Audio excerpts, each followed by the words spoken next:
That's right. But once that ended, but basically there was no inflation other than that during that short period of time. I mean, a loaf of bread was a loaf. Of course, the same thing. People could plan their lives. Today, they've planned inflation. Now you have two parents working. They can't afford to pay for their family anymore. The kids are going to state-run schools now. The kids are being indoctrinated how to think. They're being given Ritalin. They're being given all these drugs. The whole country's being dumbed down. It's all because of the Federal Reserve System. And the Federal Reserve System and these bankers are responsible for the demise of America. And if we ever want to win this battle, you must shut down the Federal Reserve System. And we must shut down these bankers and restore sound money to this country. Will you talk a little bit about some of the families that own the private Federal Reserve, the stock in it? And I mean, obviously, you say you're not a big expert on Bilderberg Group, but you talk about how it's the same system worldwide. It is the same families. They meet and kind of set the policy each year, and then it goes to the Royal Institute of International Affairs in England, it goes to the CFR in the U.S., and then these are their management bodies where they wield control, really the de facto Congresses over the nation. So, I mean, I would like to get you to speak some about the families that own and run the Federal Reserve, and if you can connect it into these other international bodies. Well, I can't speak to those families because I can only speak about, what I know for fact. Everything else is speculation, and I don't like to speculate. I know about Rockefeller because I was friends with him. We talked about it, and I can tell you firsthand. What did Rockefeller tell you about the Federal Reserve and their family owning part of it? Well, he said the New York Fed is the main controlling interest of the Federal Reserve System. They control the bulk of it. So the New York Fed is really the Federal Reserve System. Even though there's 12 different banks, it's run by the New York Fed. And the New York Fed is basically the Federal Reserve System. So who's ever running the New York Fed is where, and the families that control it, control the New York Fed. And they're the main engine behind the Federal Reserve System. And that's a wing of the Bank of England. Well, the Bank of England and the Federal Reserve are partners, and the Bank of England is a private bank, and so is the Bundesbank in Germany, and the Bank of all the banks of the G8 countries are all private banks. They're private central banks. And look, what happened in Europe? Didn't Europe vote down the European Constitution? Yes. They're still doing it. Didn't they vote down the euro? They're still doing it. They don't care what the people vote. They do whatever they want to do. What we want doesn't matter anymore. It's their agenda, it's their plans that matter. Isn't that prima facie evidence of a tyranny? Well, there's no question we're in tyranny. There's no question we're living in a world where the American citizen is no longer a free individual human being to do the things that they wish to do. We're slaves, and it's getting worse. What do we got to do to bring these people down? In my opinion, you must shut down the Federal Reserve System. And I think that there has to be an uprising. There has to be an uprising. People have to stand up. I can't do it alone. You can't do it alone, Alex. And we need to get a majority of people, not a majority of people, but it was 5% won the war against the British, a highly motivated group. But I agree, people have got to get angry first. I mean, not just, we know it's corrupt and that lackadaisical. We got to get pissed. People don't seem to have the courage to do what they have to do, I want to say you've got a lot of courage. Well, thank you. I don't know if I have a lot of courage. I just have I want to thank you for what you're doing for my family. Well, I have a sense of conscience, and I have a sense of justice. I get nervous about what I do, but I do it because there's no other choice. I couldn't live with myself if I didn't do it, But the fact of the matter is, I've ostracized myself pretty much from Hollywood. People are afraid to deal with me in Hollywood a lot because of what I do and the things I say.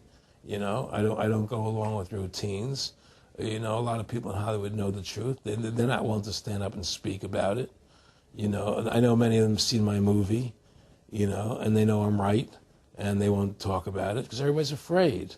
Everybody's afraid because they think that this money they get, these Federal Reserve notes, are really money, and they think they have a comfortable lifestyle, and they're afraid to change. They're afraid to stand up for what's right. And until people are willing to stand up and have the courage to do what they need to do, it's not going to change.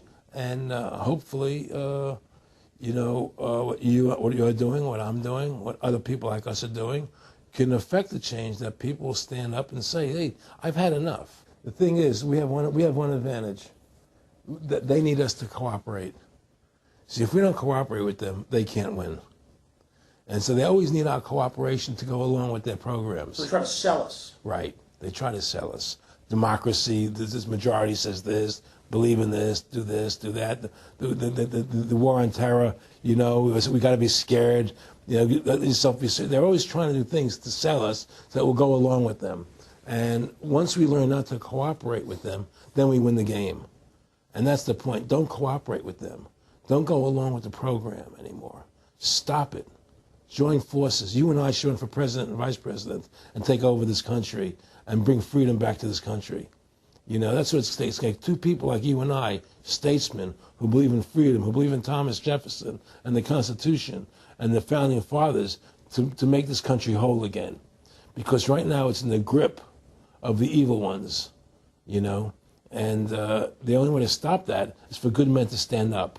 What's Edmund Burke said? Evil can only thrive when good men do nothing. Yes. Right?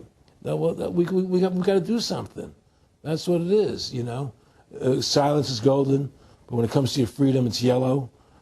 We have to stop being scared. We have to stand up and do what's necessary to stop these bankers, these elite, this government full of lies, congressmen full of liars, people destroying our borders, creating a government. I mean, imagine this. Here you are in America, and they're combining America, Canada, and Mexico into one country, the North American Union, and the American people don't know anything about it. It's not even in the press. They'd rather talk about Rosie O'Donnell and Donald Trump calling each other names than discussing the fact that we're merging into one country. The press doesn't even report it. Or that Paris Hilton doesn't wear underwear. Yeah, Britney Spears. But I mean, who cares? I mean, the fact of the matter happens to be that tells you how controlled the media is. Here you are combining America, Canada, and Mexico into one country, and you don't see it in the press. Unless maybe it's Lou Dobbs. You don't see it in the press. You just don't see it. It should be the top story everywhere. Everywhere, and not a word about it, really. Why? That tells you there's the evidence that it's controlled. They don't want the American people to know what's going on. That's why they don't protect our borders. That's why we're losing our Constitution, the very document that secures our freedoms. There is a rising tide against it. There is a rising tide, but we have to mobilize. We have to mobilize. And we have to get all the good people in this country to stand together and say, I'm not going to take it anymore. Well, I think if you analyze the situation, and if you realize that since the Federal Reserve has come into being in 1913, illegally, without a constitutional amendment, by bribing a few senators during Christmas vacation, they turned over the most important power that the American government has, the creation and issuance of money, to a private bank. Through that private bank issuing money, they have destroyed this country. They have destroyed the purchasing power of the money in this country. They've created social programs that are destroying this country. Thanks to the work of Aaron Russo and Ron Paul and many others, folks are starting to find out who the real enemy is. Offshore private banking corporations that have engaged in a hostile corporate takeover of the United States and almost every other nation on the planet. And the private Federal Reserve is their beachhead here in the United States. Ron Paul has introduced H.R. 1207 that at time of taping has over 87 sponsors just to audit the private Federal Reserve that arrogantly says it's above all U.S. laws and above all three branches of government and that no law enforcement can investigate them. I mean, how asinine is that? How above the law is that? How ridiculous is that? Everybody else gets audited. Nobody else is above the law but them, this group of plutocrats, this group of polycentric bankers that are setting up this neo-feudal world system. Now, they've taken over our government, both Republicans and Democrats. There's no difference anymore between the two parties. They control both parties. It doesn't matter to them which one wins, because who's ever running for president will be someone they anoint, okay? Whether it's Hillary Clinton or John McCain running for president next year, they're going to be people that are going to do what they want them to do. And the fact of the matter happens to be that you can't win an election unless you have enough money to win. They make sure who gets the money. The most important point is they control both parties. And the public continues to only focus in on the distraction of the left puppet and the right puppet instead of looking at the puppet masters. In fact, more and more of this is coming out. Top Senate Democrats Bankers own the U.S. Congress. Senator Dick Durbin on Chicago radio station last week blurted out an obvious truth about Congress. This is from Salon, that despite being blindly obvious, it is rarely spoken. And, quote, the banks, hard to believe in a time when we're facing a banking crisis, that many of the banks created are still the most powerful lobby on Capitol Hill. And frankly, they own the place. So there is one of the most powerful Democrats in the country, top Senate Democrat, saying bankers own the U.S. Congress. It's true. Let's admit it. Let's stop debating the two puppets they put out in front of us, the liberal puppet, the conservative puppet, and then every time we wake up to one of the puppets, they just replace it with another puppet. Let's look past the puppets to the puppet master above them that's controlling the puppets. That's all Aaron Russo and myself and Ron Paul and so many other people are saying. Let's get back to a culture of liberty versus tyranny, not this left-right diversion.